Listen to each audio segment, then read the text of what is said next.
እንደምን አላችሁ? እንኳን ለታላቁ ለሰሙነ ሕማማት ዓመታዊ በዓል በሰላም አደረሳችሁ። እንኳንም አብሮ አደረሰን። ሰሙነ ሕማማትን በተመለከተ ክቡር አባታችን ያስተላለፉልን መልእክት አለ። መልእክቱን ሰምተን እኛም ተግባራዊ ማድረግ አለብንና ወደ መልእክቱ ወስዳችኋለሁ። ሁላችሁም ጨርሳችሁ አዳምጡት። በሕማማት ክርስቲያኖች ምን ያደርጋሉ ሲባል ራሳቸውን ለሰጣቸው ጌታ ራሳቸውን ይሰጣሉ። በዓይናቸው በጎ ነገር ብቻ ከመመልከት ውጭ ለሥጋ የሚሆን ነገርን ባለማየት፣ በጆሮ ለሥጋ የሚሆን ነገር ባለመስማት፣ እግር ወደ ሥጋዊ ነገር ባለመሄድ፣ አንደበት ሥጋዊ ነገር ባለመናገር፣ ለሰውነታችን የሚገባውን ሥጋዊ ጌጥ ከመጠን በላይ መታጠብ፣ ሰውነትን መንከባከብ፣ በምቾት ስፍራ ላይ መኖር፣ ለሰውነት ምግብ አጣፍጦ ማቅረብ፣ ዋዛ ፈዛዛ ጨዋታ፣ እንዲህ ያሉ ነገሮችን ሁሉ ትተን ራሱን ለሕማም ለሞት ለኛ ብሎ አሳልፎ ለሰጠ ጌታ ራሳችን መስጠትን የምናደርግበት የምናሳይበት የስጦታ ሳምንት ነው። የምንሰግድበት የምንጸልይበት ምዕመናን በቤተክርስቲያን ተገኝተው ቀኑን ሙሉ ሲሰግዱ የሚውሉት በእኛ ስግደት ኃጢአታችን ይደመሰስልናል ብለን አይደለም፣ የኛ ሥራ ያጸድቅናል ብለን አይደለም።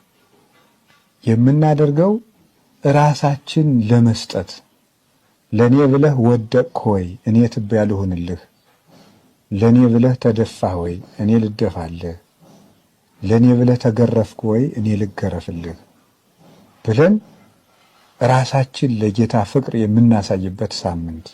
ሁልጊዜም እናሳያለን፣ ግን ዕለቱን ለማሳመን ነው እንጂ ክርስቲያን ኑሮው ሁሉ በክርስቶስ ፍቅር የታሰረ ነው እንጂ ዓመቱን ሙሉ ክርስቶስን ትተን በሳምንቱ የክርስቶስ የምንሆን አይደለንም።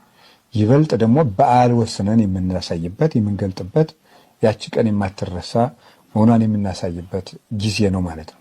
በዚህ ሳምንት ባልና ሚስት አብረው አይተኙም፣ የጣፈጠ ምግብ አይበላም፣ ቢቻል የጨው ቂጣ ባይቻልም ሰው ሁሉ እንዳቅሙ ጥሩ ውሃ ብቻ በመጠጣት ወይን የሚያሰክር መጠጥ ጣፋጭ መጠጥ ባለመጠጣት ምቹ ቦታ ላይ ባለመተኛት ስጋዊ ጨዋታዎችን ቀልዶችን ሁሉ በማስወገድ ዘፈን፣ ጨዋታ፣ ድልቂያ፣ ተድላ ደስታ በሕማማት የተደሰተ ሰው በትንሣኤ ሊያለቅስ ይገባዋል ይላሉ 318ቱ ሊቃውንት በፍትሐ ነገሥት ሲናገሩ።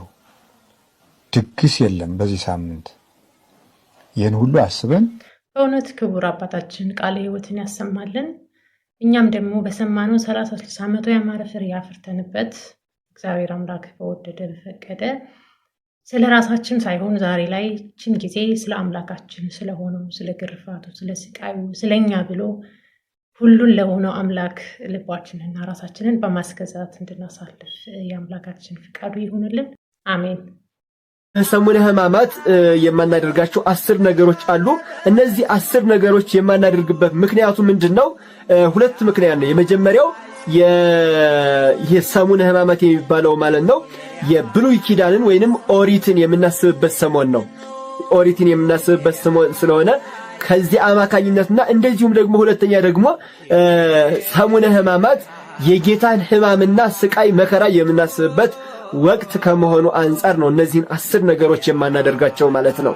እንግዲህ ከ10ዎቹ መካከል የመጀመሪያውና አንደኛው የማናደርገው ምንድነው ሲባል መስቀል አንሳለምም። እንግዲህ እንደምታውቁት ክርስቶስ የተሰቀለው በብሉይ ኪዳን ወይንም በኦሪቱ ሳይሆን በአዲስ ኪዳን ላይ ነው ክርስቶስ ተሰቅሎ ሞቶ ያዳነም ማለት ነው። ነገር ግን ይህ ሰሙነ ሕማማት ደግሞ ኦሪትን የምናስብበት ስለሆነ በኦሪት ደግሞ መስቀል መሳለም የሚባል ነገር የለም።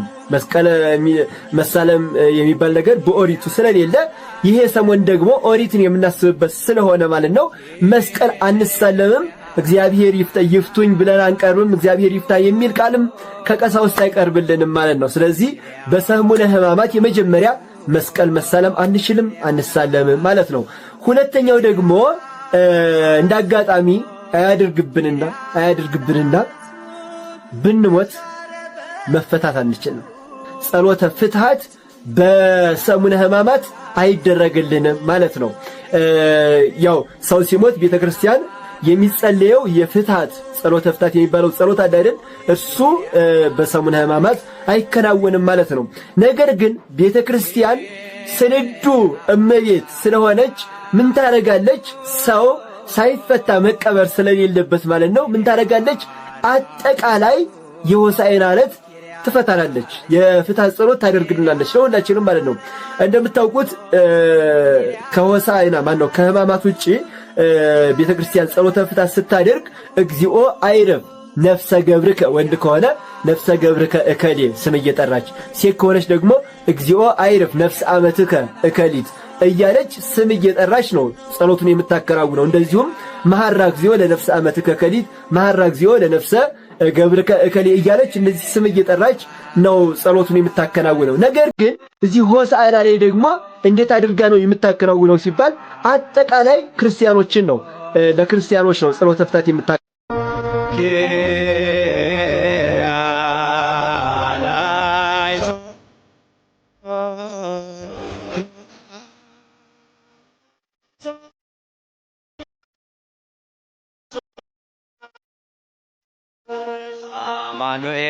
አማኑኤል